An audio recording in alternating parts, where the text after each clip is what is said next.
अवधूत चिंतन श्री गुरुदेव दत्त श्री स्वामी समर्थ जय जय स्वामी समर्थ. नमस्कार प्रेमळ स्वामी भक्तांनो, स्वागत आहे तुमचे माझ्या ह्या चॅनलवरती. देव म्हणतात, बाळा भाग्यवान आहेस की आज हा संदेश तू ऐकत आहेस. जेव्हा हा संदेश शेवटपर्यंत तू ऐकशील तेव्हा हा संदेश ऐकल्यानंतर तुझ्या आयुष्यात खूप मोठे बदल आता होणार आहे. तुझे सर्व दुःख आता मिटणार आहे. बाळा, तू पुढे असा जाऊच नकोस. मी आज तुला खूप सुंदर मार्गदर्शन करणार आहे. ते तू शेवटपर्यंत लक्ष देऊन ऐकावे ही माझी इच्छा आहे. स्वामी म्हणतात, बाळा कितीही कठीण परिस्थिती आली तरी तू घाबरू नकोस. प्रत्येक संकटाला मी तुझ्या नेहमी पाठीशी असणार आहे. तुम्हाला हा विश्वास आपला स्वामींवरती असेल तर लगेच कमेंट बॉक्समध्ये होय देवा असे टाईप करा आणि आपल्या ह्या भक्तिमय चॅनलला सबस्क्राईब करा. देव म्हणतात, बाळा मी तुला नेहमी सोबत करणार आहे, पण तू हे मनामध्ये नकारात्मक विचार आणायचे नाही की हे काम मला जमणार नाही, हे मी करू शकत नाही. कारण नकारात्मक विचारांचा प्रभाव आपल्यावरती नकारात्मकच पडत असतो. नकारात्मक विचार आपल्या आयुष्यात आपल्या विचारांना मागे खेचले जाते. आणि तू तर माझा प्रिय भक्त आहेस. मला माहीत आहे तू कुठल्याही परिस्थितीत नकारात्मक विचार करणार नाहीस. कुठल्याही परिस्थितीत खचून तू जाणार नाहीस, खोट्याची साथ देणार नाहीस. नेहमी सकारात्मक विचार करून सत्तेच्या मार्गावर जाणारा हा माझा तुझ्यावर विश्वास आहे. बाळा माझे खूप आशीर्वाद आहेत तुला. माझे खूप प्रेम आहे तुझ्यावर, कारण तू माझा लाडका भक्त आहेस. जर तुम्ही सुद्धा स्वामींचे लाडके असाल तर लगेच मी स्वामींचा लाडका असे टाईप करा. स्वामी म्हणतात, बाळा आपल्या आयुष्यामध्ये सुख आणि दुःख या दोन्ही बाजू आहेत. कधी दुःख आले म्हणून खचून जाऊ नकोस आणि कधी सुख आले म्हणून आपल्या देवाला कधी विसरू नकोस. म्हणून आपल्या देवावरती नेहमी विश्वास ठेवायचा.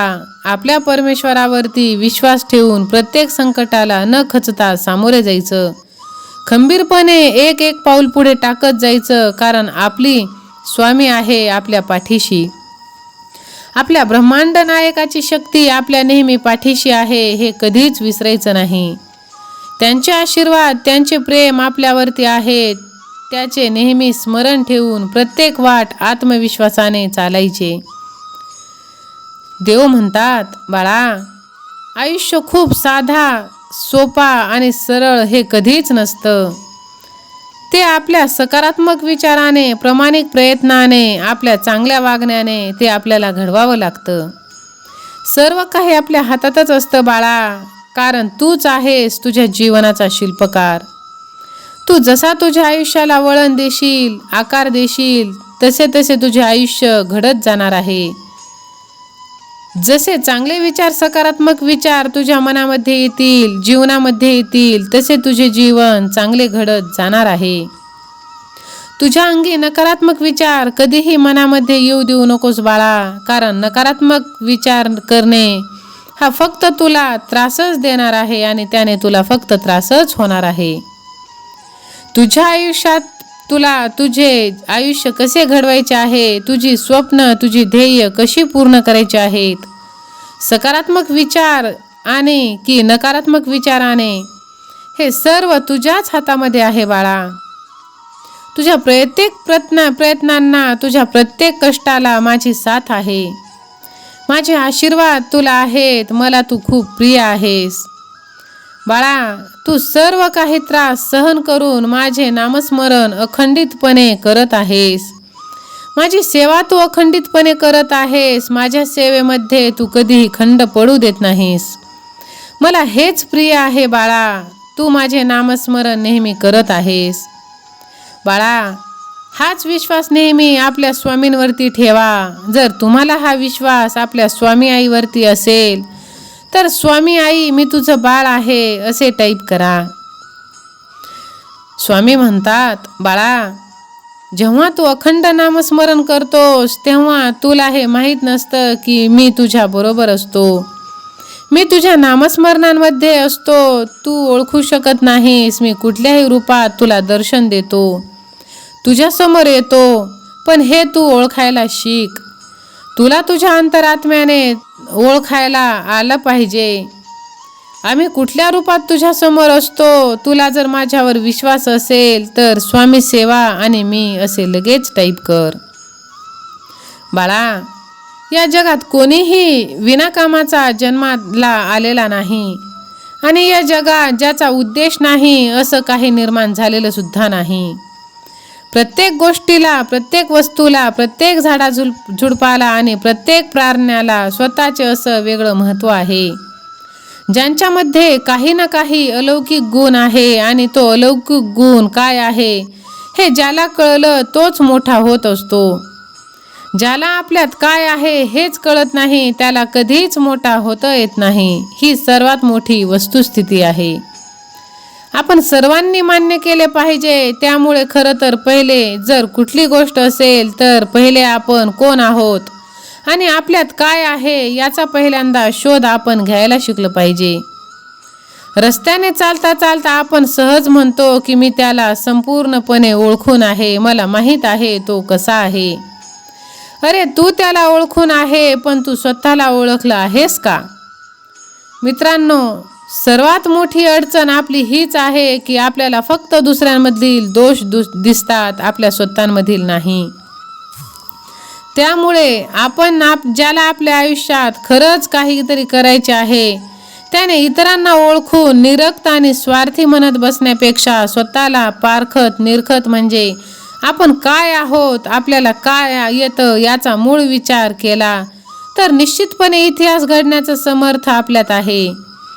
ही गोष्ट सहजपणे आपल्या लक्षात येईल. उपासना करूनही तक्रार अथवा जगात प्रत्येक व्यक्तीने कोणाकडून काहीतरी केलेलेच असतो. उपासना आपण करीत असतो, देव सांगत नाही की मला तुम्ही भजा. उपासना ही मनापासून केलेली असेल तर ती कधीही व्यर्थ जात नाही. जर अपेक्षित असेल असे काही घडत नसेल तर समजावे की प्रारब्धाचा जोर कमी होत आहे. आपण आत्मचिंतन करून पाहिले असता अनेकदा आपल्या कठीण प्रसंगात मार्ग मिळालेले आहे हे जाणवेल. ती ईश्वर कृपा असते. आपलेच कर्म पूर्वसंचितानुसार प्रारब्ध रूपाने आपल्या समोर अटळ विश्वासाने आणि संयमाने असे निर्धाराने आपले कुलदेवतेची उपासना खंडित न करता करीत राहावे. जिथे श्रद्धा आहे तिथे नक्कीच फळ मिळणार. म्हणूनच स्वामी माऊली नेहमी म्हणत असते, माझ्या लेकरा तू भिवू नकोस, मी तुझ्या पाठीशी आहे. सहमत असाल तर स्वामी माऊली माझ्या पाठीशी असे टाईप करा. जर आपल्याला स्वतःवरती काय आहे हे ओळखणे जर आपल्याला समजले तर नक्कीच आपण यशस्वी जीवन जगू. 12 वर्ष गुरुकुलमध्ये अभ्यास केल्यानंतर एका शिष्यावर त्याचे गुरु प्रसन्न झाले आणि त्या गुरुने त्याला जाताना एक आरसा भेट म्हणून दिला. तो आरसा मोठा विलक्षण होता.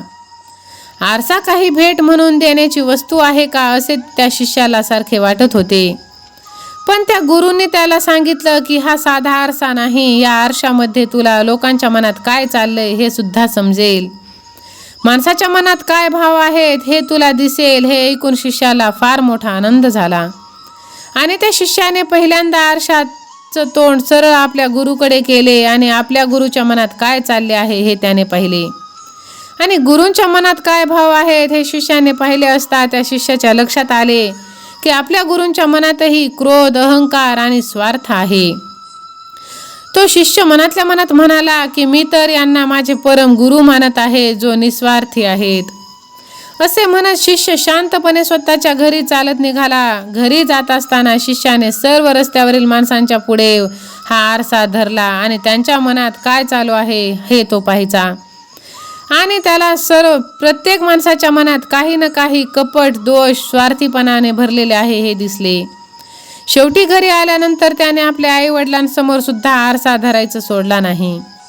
आता आईवडील हे तर आपल्या चैतन्याची मूर्तिमंत्र आहे, सर्व गुणसंपन्नतेचे उदाहरण आहे असे त्याला वाटत होते. पण दुर्दैवाने आरशासमोर त्याला असे लक्षात आले की आपल्या आईच्या मनात सुद्धा स्वार्थ आहे आणि आपल्या वडिलांच्या मनात सुद्धा स्वार्थ आहे. आणि त्याला काही कळेना की या जगामध्ये सर्व गुणसंपन्न आणि निस्वार्थी असे मनामध्ये भाव ठेवणारा शोधूनही सापडत नाही, की ज्यांच्यामध्ये वाईट असे काहीच नाही, एकही गुण असा त्यांच्यात नाही. असा कोणीतरी एखादा आहे का? शिष्य निराश होऊन आपल्या गुरुकडे परत आला आणि आपल्या गुरूंना म्हणाला की तुम्ही मला हा आरसा दिला. ह्या आरशात ज्यांना ज्यांना मी पाहिले प्रत्येकात वाईट भाव आहे. कुणी अहंकारी आहे तर कोणाचं स्वार्थ आहे. हे कसलं जग आहे? या जगात मी जगूच शकत नाही. एवढं बोलून त्याने तो आरसा वापस दिला. तेवढ्यात गुरु त्याला म्हणाले, अरे वेड्या, मी तुला हा आरसा दिला आहे तो काही मी इतरांचे चेहरे पाहण्यासाठी नाही, त्यांच्यातील दोष पाहण्यासाठी नाही. त्याऐवजी तो आरसा मी तुला स्वतःचा चेहरा पाहण्यासाठी दिला आहे, जेणेकरून स्वतःला तू ओळखू शकशील आणि स्वतःमध्ये काय आहे ते पाहण्यासाठी, स्वतःमध्ये जे काही वाईट आहे ते नेमके काढून टाकण्यासाठी आणि जे काही वाईट आहे त्याला बाजूला कसे करता येईल आणि ते दुरुस्त कसे करता येईल, स्वतंत्र कसे बनवता येईल आणि अहंकार हे कसं काढून टाकता येईल याचा विचार करण्यासाठी हा आरसा मी तुला दिलेला आहे. इतर कसे आहेत हे पाहण्यासाठी तुला दिलेला नाही. त्यामुळे माझ्या प्रेमळ स्वामी भक्तांनो, ज्याला आपण आयुष्यामध्ये खरंच काहीतरी करायचे आहे त्याने इतरांना ओळखून निरक्त आणि स्वार्थी म्हणत बसण्यापेक्षा स्वतःला पारखत निरखत म्हणजे आपण काय आहोत, आपल्या काय चुका आहेत याचा मूळ विचार केला तर निश्चिंतपणे आपण जीवन आनंदाने उपभोगू शकू. तर माझ्या प्रेमळ स्वामी भक्तांनो, आजचा हा स्वामी संदेश जर का तुम्हाला आवडला असेल तर लगेच व्हिडिओला लाईक करून ह्या भक्तिमय चॅनलला सबस्क्राईब करा. बाजूची घंटी देखील दाबायला तुम्ही विसरू नका. आणि जे स्वामी सेवेकरी आहेत ज्यांना ह्या व्हिडिओची गरज आहे त्यांना हा व्हिडिओ शेअर करायला देखील विसरू नका. स्वामी आई, मी तुझं बाळ आहे, माझ्या पाठीशी तुम्ही कायम राहा. अशक्य ही शक्य करतील स्वामी असे टाईप देखील करा. सतत माऊलींच्या नामस्मरणांमध्ये राहा. श्री स्वामी समर्थ. जय जय स्वामी समर्थ.